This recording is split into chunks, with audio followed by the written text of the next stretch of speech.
할렐루야. 새해가 밝고 오늘 벌써 2주째입니다. 좋은 꿈 꾸시고 그 꿈을 향하여 열심히 달려가고 계십니까? 오늘 또 우리의 꿈을 이루기 위해서는 무엇보다도 우리의 믿음이 중요합니다. 이제 오늘부터는 믿음으로 산다는 것은 후편으로 믿음으로 살기 위한 필수 장비들에 대해서 3번에 걸쳐서 함께 정리를 하게 될 것입니다. 믿음으로 살기 위한 필수 장비들. 자, 믿음으로 살기 위한 필수 장비들. 여러분, 지금 한참 우리가 겨울을 나고 있는데 겨울을 나기 위해서 필요한 것들이 많이 있죠. 예를 들면 땔감 또는 무슨 자동차를 몰고 다니는 분들은 자동차의 체인 또는 이 추운 겨울에 대비한 두꺼운 옷, 이런 필수 장비들이 겨울에는 필요합니다. 이것처럼 우리가 믿음으로 살기 위해서도 필수적으로 있어야 될 장비들이 있다. 그래서 그거에 대해서 3가지를 살펴보게 될 텐데, 오늘은 그 중에 첫 번째, 믿음으로 살기 위한 필수 장비들 중에 첫 번째,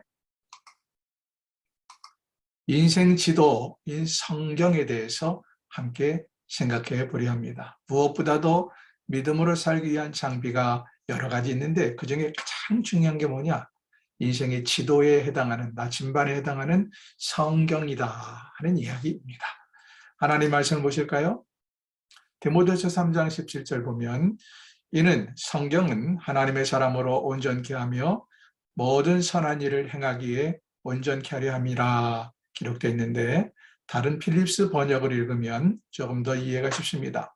성경은 하나님의 사람들의 종합적인 장비로서 그의 일의 모든 영역의 안성맞춤이다. 무엇이 안성맞춤이에요? 성경이. 여러분, 안성맞춤이라는 말씀 아시죠? 옛날에 유기그릇 하면 안성에 가서 맞춰야 딱 맞는다. 안성에서 나온 유기그릇이 최고로 좋다. 그래서 안성맞춤이라고 합니다. 지금도 예를 들면 젓갈 하면 무슨 강경젓갈 또는 소래 포구젓갈, 또 인삼 하면 금산 인삼, 강화도 인삼, 이런 것들이 있잖아요. 이게 필수, 거기 가면 딱 맞는, 더도 덜도 모자라지도 않는 아주 가장 좋은 것을 만날 수 있다라는 의미입니다. 이것처럼 성경은 안성맞춤이다. 내가 하나님의 뜻을 이루며 이 인생을 살아가는 일에 있어서 안성맞춤이다라고 말씀하십니다. 그렇다면 첫째 살펴볼 것은 왜 내게 이 인생 지도, 다시 말하면 성경이 왜 필요한가? 성경이 필요한 이유를 몇 가지로 살펴보죠. 첫째로, 내가 하나님을 알도록 도와주기 때문에. 답을 쓰실까요? 내가 하나님을 알도록 도와주기 때문에. 무엇이? 성경 말씀이. 자, 성경 교재를 보시고, 또 내가 어려서부터 성경을 알았나니 성경은 능히 너로 하여금 그리스도 예수 안에 있는 믿음으로 말미암아 구원에 이르는 지혜가 있게 하느니라. 무엇이 구원에 이르는 지혜가 있게 합니까? 성경이 구원에 이르는 지혜가 있게 한다. 그래서 우리는 인생의 필수 장비로 성경 말씀을 가지고 있어야 됩니다. 여호와를 심써 알자라고 성경이 말하는데, 심써 알기 위해서는 하나님의 말씀을 알아야 한다는 것이죠. 그래서 성경을 우리가 잘 알아야 하나님을 알 수가 있습니다. 두 번째로는 내게 진리를 가르쳐 주기 때문. 진리라고 쓰십시오. 성경이 내게 진리를 가르쳐 주기 때문에 성경은 우리 인생의 필수 장비이다. 진리를 알지니 진리가 너희를 자유케 하리라. 요한복음 8장 32절에 말씀하시죠. 무엇이 우리를 제일 자유롭게 해요? 진리. 그래서 진리를 알지니, 진리를 한다는 것이 얼마나 소중한가를 말씀하시죠. 요한복음 17장 17절 보면 예수님께서 마지막 날 기도하시면서 이렇게 말합니다. 아버지여 저희를 진리로 거룩하게 하옵소서. 아버지의 말씀은 진리니이다. 우리 주님이 제자들을 위해서 마지막 하신 기도 가운데 아버지여 저들을 진리로 거룩하게 하옵소서. 왜? 아버지의 말씀이 진리이기 때문에. 그래서 성경은 내게 진리를 가르쳐 주기 때문에 우리는 성경을 믿음을 위해서는 필수적으로 갖춰야 될 장비다라고 말합니다. 세 번째, 내가 어떻게 살아야 할지를 보여주기 때문이다. 어떻게 살아야 되는가, 어떻게 사는 것이 인생을 보람있게 살고 가치 있게 사는 것인가 하는 것은 누구에게나 다 보편적인 고민거리고 문제이죠. 근데 성경은 내가 어떻게 살아야 할지를 우리에게 보여준다 하는 것입니다. 시편 119편 19절 보세요. 나는 땅에서 객이 되어 싸우니 주의 계명을 내게 숨기지 마소서. 땅에서 객이 되었다는 것은 어떻게 살아야 할지를 모른다. 참으로 고달프고 힘들고 때로는 무엇이 옳고 그른지 몰라서 두려움도 생기고, 그러니 주의 계명을 내게 숨기지 마옵소서, 하나님의 말씀을 내게 숨기지 마옵소서라고 말하죠. 이 말은 나는 이 땅에 있는 순례자입니다. 이 다른 리빙 바이블이라는 성경을 읽으면 나는 이 땅에 있는 순례자입니다. 제게는 인생을 잘 살아갈 수 있는 지도가 필요합니다. 주님의 말씀이 나의 인생의 지도입니다. 라는 말을 하고 있어요. 여러분, 어디 낯선 길을 특히 갈 때 이 지도가 얼마나 중요합니까? 지금 내비게이션이라고 생각을 해보세요. 내비게이션이 얼마나 중요해요. 내비게이션이 있기 전에는 지도를 우리가 직접 들고 다녔잖아요. 이것처럼 우리가 안 가본 인생을 지혜롭게 보람있게 가치 있게 살기 위해서는 인생의 지도에 해당하는 하나님의 말씀이 필수적으로 필요하다. 마지막 네 번째는 내게 영적인 힘을 주기 때문이다. 무엇이 내게 영적인 힘을 주어요? 하나님의 말씀인 성경이 내게 영적인 힘을 준다. 히브리서 4장 12절 함께 보실까요? 하나님의 말씀은 살아있고 운동력이 있어서 좌우의 날에서는 어떤 검보다도 더 예리하여 우리의 혼과 영과 관절과 골수를 찔러 쪼개기까지 하며 라고 말씀하십니다. 하나님의 말씀은요, 얼마나 힘이 있고 얼마나 능력이 있는지 우리의 영과 혼과 관절과 골수를 쪼개기까지 한다고 표현을 합니다. 예수님도 40일 금식 기도에 그렇게 온 몸이 지치고 피곤하고 기력이 떨어질 때 사단의 시험을 하죠. 그때 무엇으로 그 사단의 시험을 이겨냅니까? 하나님의 말씀으로. 그럼 우리 영적인 힘은 다른 데서 오는 것이 아니라 우리가 하나님의 말씀을 가까이 할 때 온다는 사실을 기억을 하십시다. 그 다음 크게 두 번째로 어떻게 이 인생의 지도를 사용할까? 자, 인생의 지도가 왜 필요한가를 좀 살펴보았다면 그 다음 단계는 그럼 어떻게 이 인생 지도를 사용할까 하는 것입니다. 첫 번째는 뭘 얻기 위해서? 지식을 얻기 위해 성경을 사용하라. 지식을 얻기 위해 인생의 지도인 성경을 사용하라. 인간의 변화의 단계, 어떤 일이든지 인간의 변화의 단계는 처음이 지식을 습득하는 단계부터 시작이 됩니다. 지식이 있어야 그 지식을 가지고 내가 뭘 응용을 하든지 하지요. 그래서 인간의 변화를 위해서 가장 첫 번째는 정보 또는 지식을 습득하는 단계입니다. 호세아서 4장 6절에서도 내 백성이 지식이 없음으로 망하였도다라고 한탄을 합니다. 그러면 지식을 얻기 위해 성경을 사용해야 되는데 우리의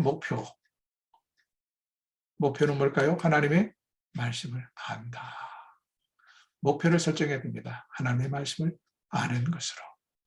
마가복음 12장 24절 보세요. 예수께서 가라사대 너희가 성경도 하나님의 능력도 알지 못함으로 오해함이 아니냐. 왜 유대인들이 예수님께 그렇게 책망을 듣기도 하고 오해를 합니까? 하나님의 말씀을 알지 못했기 때문이다. 그렇다면 목표를 하나님의 말씀을 아는 것으로 정했다면 어떻게 해야 될까요? 어떻게? 읽음으로써, 말씀을 읽음으로써.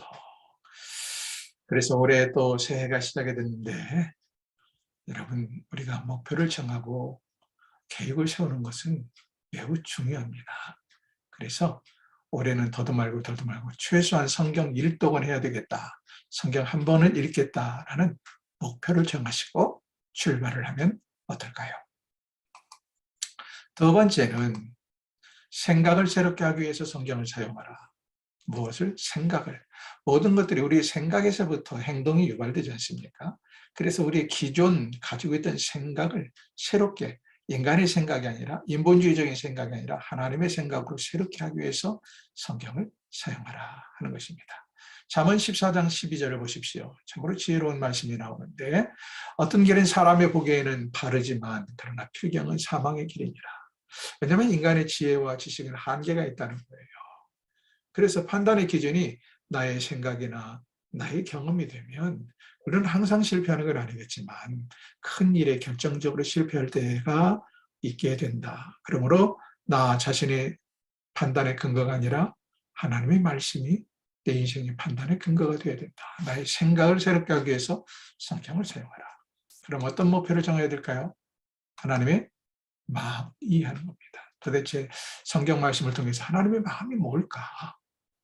하나님의 마음, 하나님의 깊고 오묘한 마음이 뭘까? 하나님의 섭리가 뭘까를 이해하는 것입니다. 에베소서 1장 18절 보시면 너희 마음의 눈을 밝히사 그의 부르심의 소망이 무엇이며 성도 안에서 그 기업의 영광의 풍성이 무엇인가를 알아라. 마음의 눈을 하나님께서 밝혀줘야 되는데 우리 마음의 눈을 밝혀주기 위해서 바로 성경이 필요하다. 그럼 어떻게 해야 될까요? 어떻게? 성경을 공부함으로써. 단순히 성경을 읽는 것만 가지고는 깊이를 더해가지 못합니다. 그러므로 때로는 성경을 깊이 공부하면서 하나님의 뜻이 무엇인지, 하나님의 마음 무엇인지 이해하는 것이 인생을 지혜롭게 살아가는 비결이다 하는 것입니다. 그래서 여러분 아무것도 아닌 것 같지만 이 믿음으로 산다는 것은 지금 오늘 11번째인데 이 단순한 것 같아도 이것들을 결코 소홀히 하지 마시고 집에서 기회가 주어지는 대로 다시 반복해서 경청하고 또 노트 필기를 바라보면서 복습하시면 훨씬 유익이 될 것입니다. 세 번째는 어떻게 사용할 것인가? 확신을 개발하기 위해 성경을 사용하라. 답을 쓰실까요? 확신을 개발하기 위해 성경을 사용하라. 신명기 5장 29절을 보세요. 다만 그들이 항상 이 같은 마음을 품어 나를 경외하며 나의 모든 명령을 지켜서 그들과 그 자손이 영원히 복받기를 원하노라. 이런 축복의 기도가 실려 있습니다. 항상 이 같은 마음, 변치 않는 마음, 분명한 확신을 품어서 늘 누가 뭐라든지 흔들리지 않냐고 나를 경외하며 나의 명령을 지키기를 원한다. 그러기 위해서는 흔들리지 않는 확신이 있어야 돼요. 이 흔들리지 않는 확신을 갖기 위해서 성경을 사용하라. 목표를 뭘로 정할까요? 하나님의 가치가 무엇인지 하나님의 가치를 내 것으로 만드는 것입니다. 인간의 가치관이 아니라 세상의 물질에 근거한 가치관이 아니라 타락한 문화에 근거한 가치관이 아니라 하나님의 근본적인 가치로 내 것으로 만들어. 이를 위해서 그래야 흔들리지 않는 가치라는 건 흔들리지 않는 사상, 개념 뭐 이런 걸 말하잖아요. 그러니까 흔들리지 않는 나의 생각과 가치를 갖기 위해서 성경을 사용하라. 어떻게 하면 될까요? 성경을 묵상함으로써. 늘 하나님의 말씀을 읽고 묵상을 해야 합니다. 왜 하나님은 이런 말씀을 나에게 하실까? 이때 당시 이 말씀을 받았던 이 당사자는 어떤 상황이었을까? 내가 그 상황이라면 나는 어떻게 했을까? 지금 오늘 이 시대에 하나님은 왜 내게 이런 말씀을 하실까? 성경을 곰곰이 되씹어보고 그러면서 내 것으로 만들어가는 것입니다. 참고로 이삭이 언제 아내 리브가를 만납니까? 들녘에서 묵상하다가 아내를 만나게 됩니다. 무슨 말이냐? 하나님의 말씀을 묵상하다 보면 좋은 일이 많이 생긴다 하는 것입니다. 그래서 여호수아 1장 8절은 주야로 말씀을 묵상하며 라고 기록이 되어 있습니다. 다음 네 번째, 어떻게 성경을 사용할까? 은사를 빛내기 위해서, 은사를 더 개발하고 빛내기 위해서 성경을 사용하라 하는 이야기입니다. 전도서 10장 10절 보시면 무딘 철 연장 나를 갈지 아니하면 힘이 더 드느니라. 그렇죠? 아무리 내게 연장이 있어도 이것을 갈지 않으면 제 기능을 발휘하지 못합니다. 무슨 말이냐? 하나님이 내게 은사를 주셨어도 그 은사를 갈고 빛내지 않으면 그것이 제 기능을 못한다. 하나님은 모든 사람들에게 각각 다양한 은사와 재능을 주셨어요. 문제는 사람들이 그것을 발굴하지 못하고 두 번째 발굴을 해도 그것을 개발하려고 힘을 쓰지 않는다는 거예요. 어떻게 하면 우리 은사를 빛내고 개발할 수 있어요? 하나님 말씀을 통해서. 그러므로 목표를 정하기를 하나님의 뜻을 행하는 것으로. 도대체 하나님의 뜻이 무엇이냐? 아는 것으로 끝나지 아니하고 하나님의 뜻을 행하는 데까지 나가야 됩니다. 그래서 야고보서 1장 22절은 너희는 도를 행하는 자가 되고 라고 말합니다. 행하는 자가 되고 듣기만 하여 행치 않냐고 듣기만 하여 자신을 속이는 자가 되지 말라. 하나님의 말씀을 계속해서 행하는 자, 묵상하고 깨달으셨으면 행하는 자가 되어야 된다. 어떻게 행할까요? 성경대로 행함으로써 성경대로 뜻을 깨달았으면 성경 말씀대로 행동으로 옮기는 것입니다. 행동으로 옮기는 것이에요. 마태복음 7장 24절을 보세요. 그러므로 누구든지 나의 이 말을 듣고 행하는 자는 그 집을 반석 위에 지은 지혜로운 사람 같다. 그러나 반대로 나의 이 말을 듣고 행치 아니하는 자는 집을 어디에 모래 위에 지은 자 같다. 그러므로 하나님의 말씀을 아는 것으로 족하지 마시고 그 말씀대로 직접 행동으로 옮길 수 있기를 축원합니다. 마지막 다섯 번째는 인격을 세우기 위해서 나의 인격을 다듬어가기 위해서도 하나님의 말씀을 사용하라. 골로새서 3장 10절 보시면 내가 새 사람을 입었으니 우리 이제 새 사람을 입었다고 말씀하십니다. 새 사람은 새 사람다운 인격을 지녀야 합니다. 그럼 우리의 목표는 뭐가 되어야 될까요? 예수님을 닮아간다. 예수님 우리의 삶의 롤모델로 삼고 예수님의 인격을 우리의 인격으로 삼아서 예수님을 닮아가기 위해서 부단히 노력을 하는데 그걸 위해서 어떻게 해야 돼요? 성경을 이용하라. 그럼 어떻게 될까요? 성경을 생활화함으로써 그러니까 말씀을 읽고 공부하고 그리고 묵상하고 그 다음 그것을 행동으로 옮겨가면서 나의 인격이 예수님의 인격을 닮아서 변화되도록 한두 번만 성경을 생활하는 것이 아니라 늘 하나님의 말씀을 내 삶 가운데 생활화해야 한다라는 말씀을 하고 있습니다. 자, 오늘 공부는 여기까지인데요. 사랑하는 여러분, 인생을 살아가는데 많은 것들이 필요합니다. 세상에서 돈도 있어야 되고 지식도 있어야 되고 건강도 있어야 되고 친구도 있어야 되고 뭐 별의별 게 다 필요하죠. 그러나 그중에 가장 기본적으로 모든 사람에게 필요한 게 있다면 뭐냐? 필수 장비, 바로 하나님의 말씀입니다. 특별히 신자에게 있어서 하나님의 말씀, 성경은 이 세상을 살아가는데 가장 기본적으로 있어야 될 필수 장비입니다.